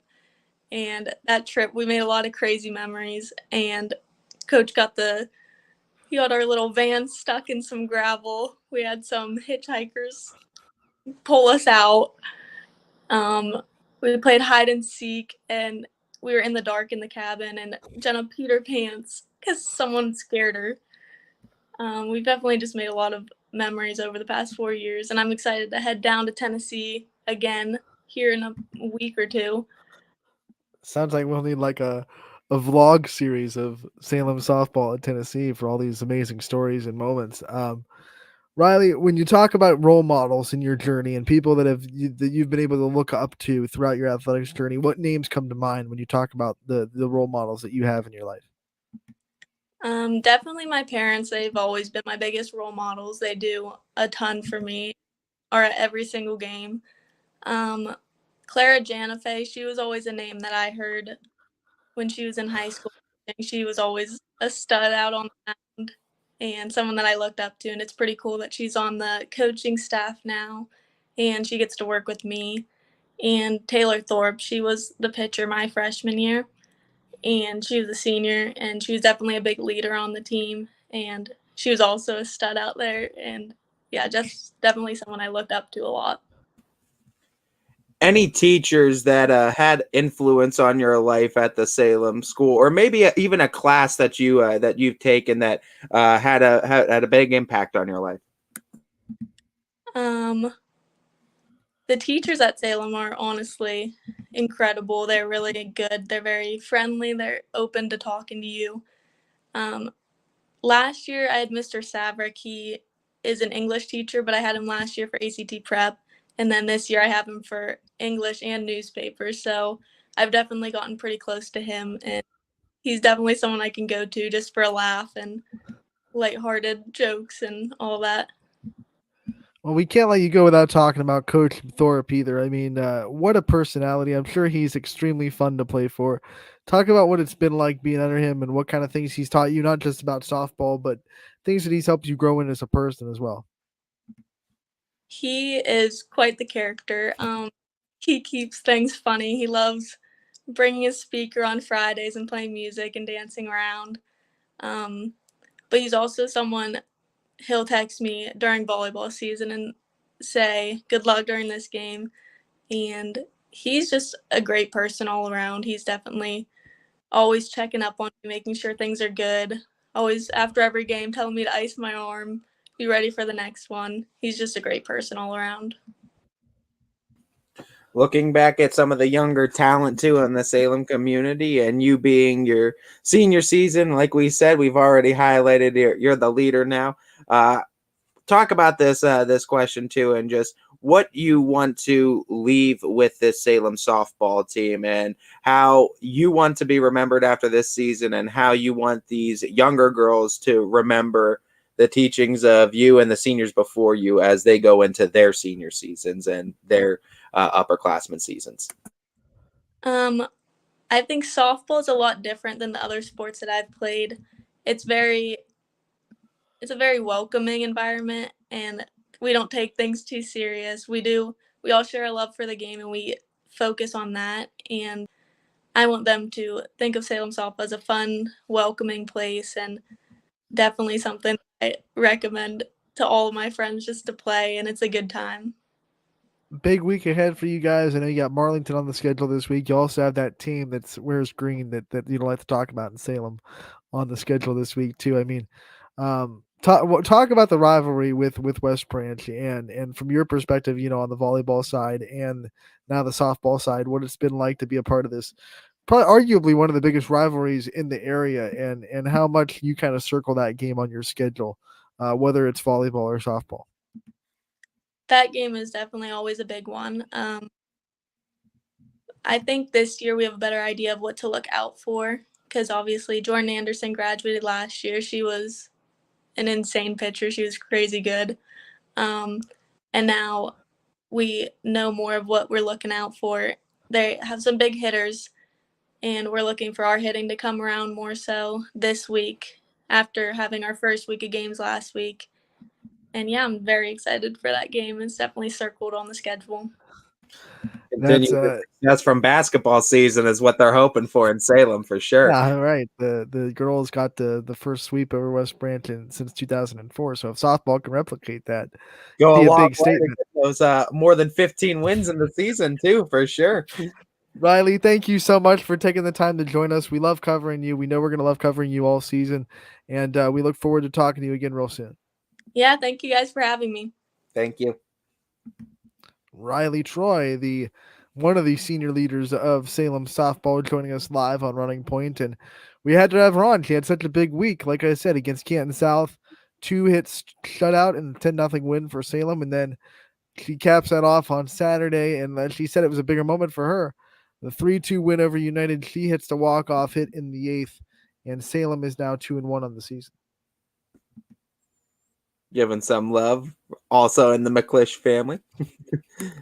Got Jenna with the comment. We got other McClishes with the comment, and we got that picks shows, to make. And we got picks to make. We got picks to make. We do have picks to make. I gotta make an adjustment, Anthony, because I double checked on it too. I picked Canfield game 1 and Louisville game 2, and if I remember correctly, it was actually the opposite of what happened. Louisville won game 1, Canfield won game 2. Did I flip with those? So instead of me getting 7 points and you getting 1, you now have 4 and I have 4, which would bring our totals to 19 and 7 is the score. Right. So I'm down by 12. Not bad. Okay. I wanted to adjust that too. I double checked and I double checked on break, so I wanted to make that correction on there. Once again, Canfield won game 1, 7-6, I believe, in extras, and then Louisville won. No, Canfield won game 2. Excuse me, 4-2. Louisville game 1, won game 1, 7-6 in extras. So, great windfall. So there you go. You cut the deficit by a decent amount too. It was going to be 22-4, and it was looking like an 18-point deficit, and now it's a 12. So nice little turnaround for you, Ant. We do have one softball game canceled today. It just got announced. Jefferson will no longer be traveling to Hubbard. That game has been postponed. Everything else right now is on. Be canceled too. What? Like, you don't want, that's a long distance to travel. Right. Like Jefferson doesn't want to travel there, and then rain happens, and it's like, well, we can't do it. We talked about it though, but now like Hubbard might have to travel to Jefferson twice. You know, it just might happen that way. It might happen that way. It all depends on field conditions, but no one wants to drive an hour to a field, find out it's canceled, turn right around, and travel all the way back. Like, all right, we're here. Get back. Okay, yeah. Get back on the bus. Right around. Especially because in softball, you can't wait around for like the rain to stop because there's no lights in most of the stadiums here. So it's not like you can just be like, oh, we'll just wait out the rain. We'll start the game at 6:30. You'll run out of light if you start the game at 6:30. So if it's not ready to go 5 o'clock, gotta be like old school, like baseball. Remember with no lights? There's just like you have everyone in the crowd hold up their phone light. Oh my goodness! Oh, everyone. That'd be kind of wild. I wonder how that would provide some light. If we got headlights on in the parking lot. Oh my goodness, that'd be hilarious. You could people bring those portable like generator lights, stacking them in the outfield. Oh we're getting this game in. Flashlights just stacked on the fence. Just we traveled an hour to get here. We're getting it in. I tell you what, you probably could light that whole field with one of those like super powerful flashlights. That are like, I don't know how much they are, but those are the ones that could like light up canyons. You mean like the military grade flashlights that you see. Oh my god, just stick one right there, just light up the whole field. The ground, the floor, like the field, like at the ankles is just light. That'd be wild. All right, so let's start with baseball like we always do. I'll just go to the top of our games at a glance schedule and we'll go down. So this is in no particular order. It's just Lisbon at East Palestine. Remember that the games at Lisbon between these two teams, which is baseball and softball, supposed to be Wednesday, now will be tomorrow. But today they're playing at East Palestine. Lisbon, East Palestine baseball tie. You won the weekend, I believe, still. No, we tied the weekend, but you won the last day. So I'll still give you the jump ball for now, and I'll get the next jump ball. Okay. Do you want to take it or defer it? I'll defer it to you for this one. I will take Lisbon to beat East Palestine tonight. We're doing softball, right? This is baseball. Baseball first. Yeah, give me Lisbon. All right. Next baseball score. You have Newton Falls traveling to Champion. 5 o'clock first pitch. Give me Le Champion. Give me Champion as well. You have Lowville traveling to Middle Ridge. You got to see Middle Ridge this weekend. Lowville got the 10-4 win over Heartland Christian, so they both had good Saturdays. This will be an interesting one too. Give me Middle Ridge. Give me Middle Ridge at home. Tie goes to the home team. Yeah, I'll agree with you on that one. I got to see Mineral Ridge. I liked what they had pitching. They had some days rest now. It should be interesting. With how good Niles looked this week, this will be a fun one. Niles traveling to South Range on the baseball diamond. South Range with a 4-3 win over West Branch over the weekend. Niles beat Edgewood up, and they didn't really struggle at all against Edgewood. So Both teams coming off a win. Both teams undefeated. Who you got in Niles versus South Range? Or is this my first pick? This It's is mine. It's mine. Who's pitching for South I have Range? no idea who's going to be pitching today. I think Skirpak did not pitch on Saturday, so he might be lined up for And this. they didn't play Sunday, so I mean that's at least 2 days rest then if he is. If Skirpak's pitching, that's tough to beat it for Niles. They do I'll take South Range. South Range is home. Yeah, South Range is home. If it's South Range home, Skirpak on the mound, give me South Range. Yeah. All right. We have Lakeview at Gerard. This is still going to be at Gerard as far as I know. I know the softball game got moved to Lakeview. Give me. I don't know. I'm really liking what I'm seeing from Lakeview. Give me Lakeview. Yeah, give me Lakeview as well. Their bats are incredible right now. They're hitting the crap out of the ball. No mistakes about it, man. They're putting up offense. I can't remember what was the run total against Struthers. It was 20 in 2 games. The first one was 7-5, and then the next one they won I think 14-11. So 21 runs then. 21 runs total. That's insane amount of offense from Lakeview and the Bulldogs. Excuse me. Next, we have Garfield traveling to the Bray. Remember, Garfield last week beat Liberty by a combined 34-0 in 2 games. Your first pick, Ant. Give me Garfield on the road. I got to go Garfield as well. We have let's see, Campbell at Crestview. 5:00 first pitch. No reason given to me to pick against the Rebels right now. Give me Crestview. All right, this next one will be on the network. Canfield at Boardman baseball. Richie Giuliano will be on the call. 5:00 first pitch. This is going to be one of those ones where Boardman's going to be hungry to make a statement. Canfield has played 3 or 4 games over the weekend. You don't know what pitchers are going to be available for how many innings because I don't know. I don't have the pitching numbers in front of me, and I know it's based on how many pitches you threw. But I know they're deep in the mound, so I don't think it matters. I think whoever they have ready to go to start is going to be okay. And Boardman played Saturday too, so it's not like Boardman has all this time to rest. Can't pick against Canfield. Give me the Cardinals. Yeah, give me Canfield. Warren Harding at Austintown Fitch baseball. This is going to be a 5:00 first pitch. Your first pick. No reason for me to pick against Fitch. Give me the Falcons. Yeah, give me Fitch. Their pitching has looked dynamic. I mean, no matter who it is, it's either going to be Roth or Coral, especially with the rest. I mean, it's going to be one of them, and they both look good in their first outing. So, even though the softball game is canceled, as far as I know to this point, Jefferson will still travel to Hubbard for baseball. And that's our next pick, Jefferson at Hubbard for baseball. My first pick, give me Hubbard. Yeah, give me Hubbard. Heartland Christian at JFK, 5:00 first pitch. Your first pick. Give me the Eagles, JFK. All right, we have Beaver Local at Edison. Mike McKenzie will be on the call. 5:00 first pitch.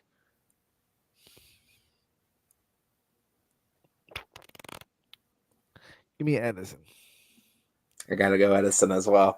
Not making it interesting yet. No splits yet.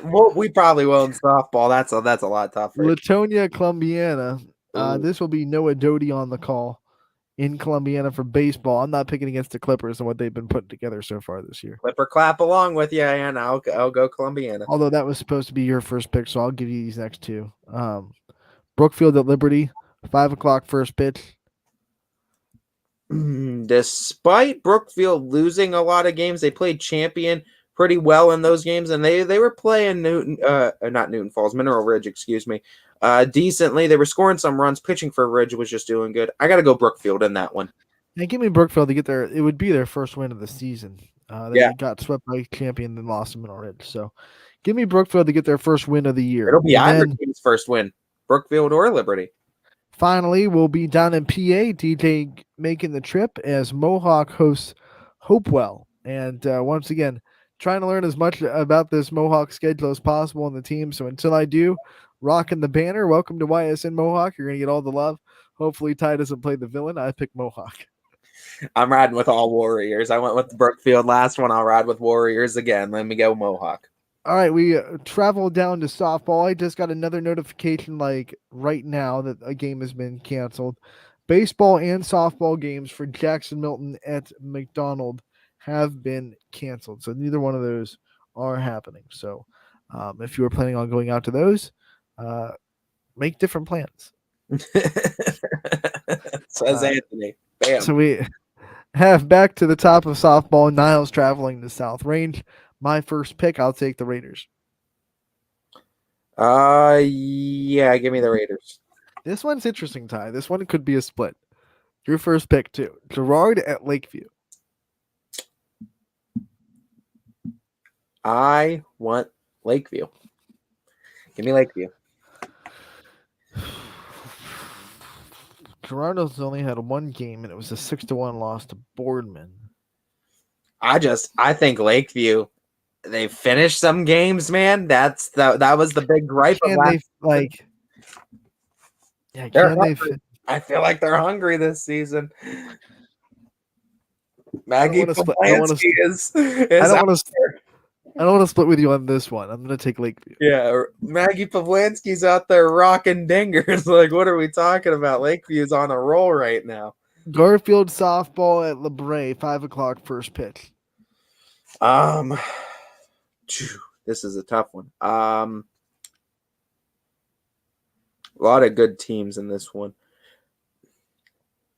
To my recollection, Garfield's been pretty good on both sides. They've had a lot of games canceled, but yeah, softball wise, talent wise, they're pretty good. They've been good on both sides. Give me the G-men, Lady G-men, however they're called.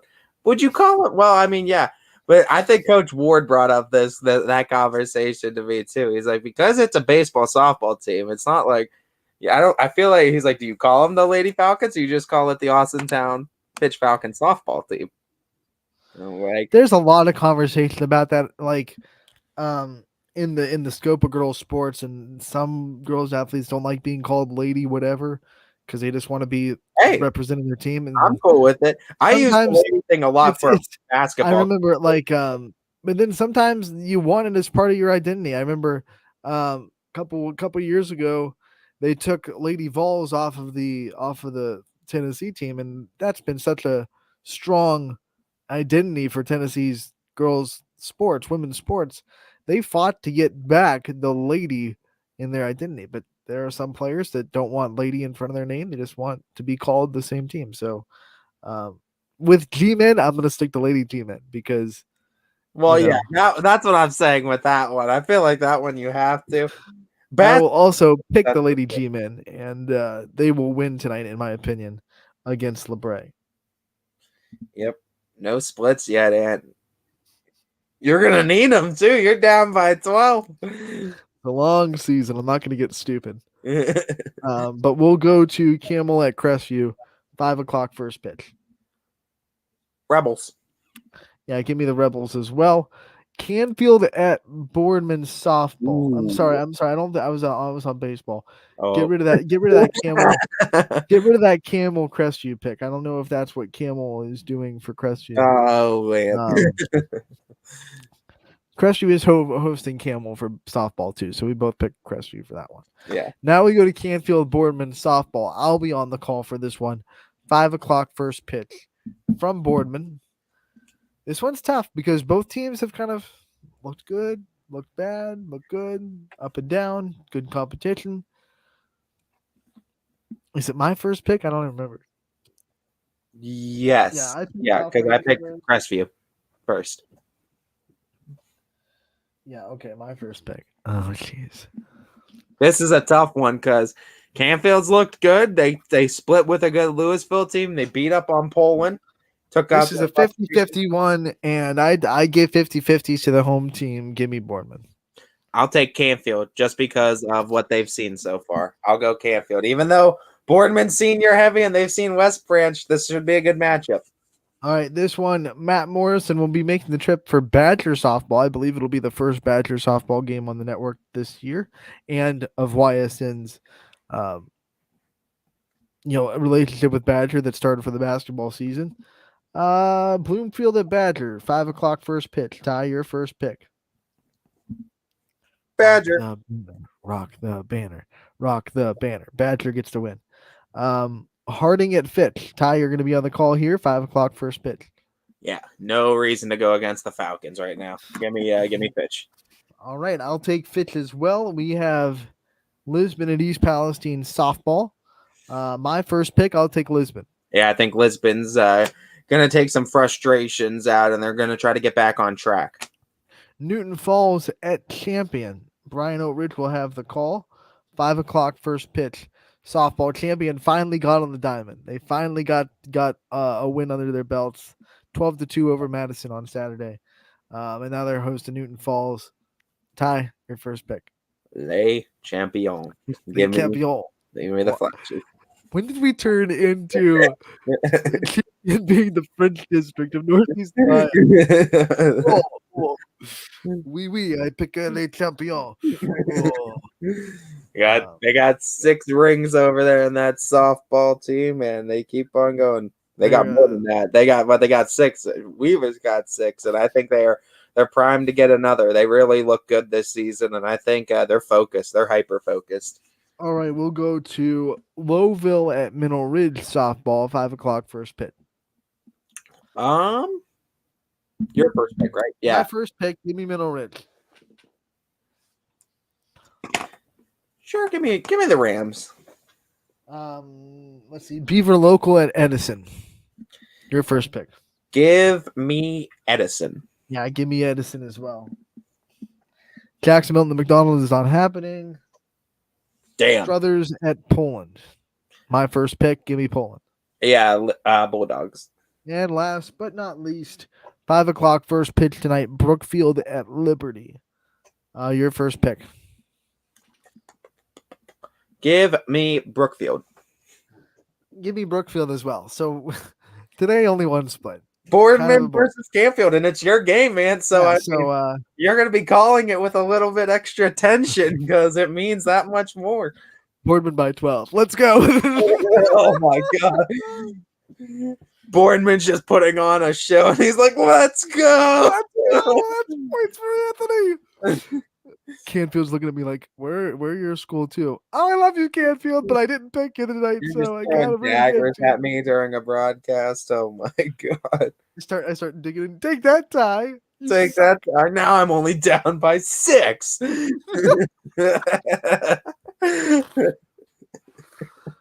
Oh man, what an episode today on Running Point. Hey, don't forget, like we said, we promoted and we'll preview it again 1:00 tomorrow. Paul Kemp of the Ursuline baseball team, head coach, he'll be on at 1:00 tomorrow to discuss not only the big wins that they had over state champions in JFK, but also the season ahead and some of the other games that we're going to be having this upcoming week with the Irish baseball team, including with the Fitch Falcons that I'll be seeing at Bobstein Park this week if everything goes to plan. So going to be excited to talk with him, and Ursuline having some high hopes for the season as well. They got a great squad highlighted by guys like Brady. Speaking of Ursuline, we just got the update. Softball game tonight is canceled for Ursuline. So next.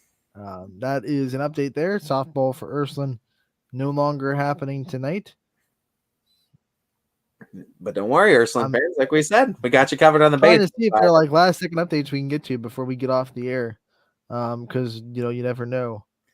Waterloo games today have been canceled per athletic department. There you go there. There's Waterloo games have been canceled. Still looking.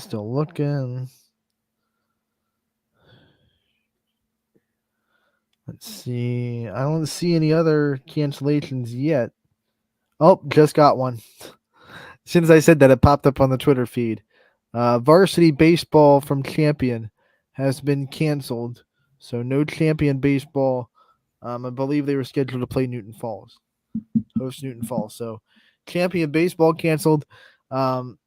Don't know if that means softball too. They're both scheduled to play a champion, and if one field is bad, my guess would be that the softball field is also unplayable, but don't have an official word on that, so I'm not going to say it. Junior varsity baseball game at Warren Harding has been canceled as well for Fitch. That's junior varsity, but we're still hanging on with the varsity. We'll keep you guys updated with that as we hear from the their pages in the athletic department. Casual Sports Podcast coming up next, and then the Power Hour from 3 to 4. I'm sure DJ will have more updates for you on 3 to 4 when we get closer to game time, on how much this weather kind of affects things, how much it hits teams, and what games are and aren't happening. Stay tuned to all of our social media pages and our website. We will have updates on the schedule. As always, you can go to ysnlive.com/live if you're ever wondering what games we're going to have, because as soon as they get canceled, they also get taken off that list. So if you want an immediate update at 5 o'clock on what games will be on the network, go to ysnlive.com/live, and you'll have a updated list of games that we are calling on the network that night. Yeah, absolutely. Stay tuned with our pages, and we'll keep you updated through all the cancellations and as we battle through the weather. Also, stay tuned to Storm Tracker 21 and to our partners over at 21 WFMJ, as they'll keep you updated with the weather as it breaks throughout the day and if there's going to be any clearings. And we got you on the sports end covered too, on the cancellations and what games will be live on the network tonight. So perfect segue, because let's go right into that Storm Tracker 21 app. And right now the rain has been demoted from 100% to 90%, so it's going down. 90% chance at 2, 90% chance at 3, 80% chance at 4, 50% chance at 5. So we just got to wait and see. I mean, there's been a chance of rain all day, at least here in Boardman. It hasn't happened yet. The game's still on in Boardman, so maybe the rain will just stay away. Who knows? We'll keep everyone updated, like Ty just said. We're going to take a 22-hour break, as always. We'll be back tomorrow from 12 to 2. Confirmed right now, we're going to have an interview with Paul Kemp of Ursuline Baseball tomorrow at 1, so don't miss that and much more on Running Point from 12 to 2 tomorrow. Again, Casual Sports Podcast coming up next from 2 to 3, and the Power Hour will have you from 3 to 4. This was Running Point on YSN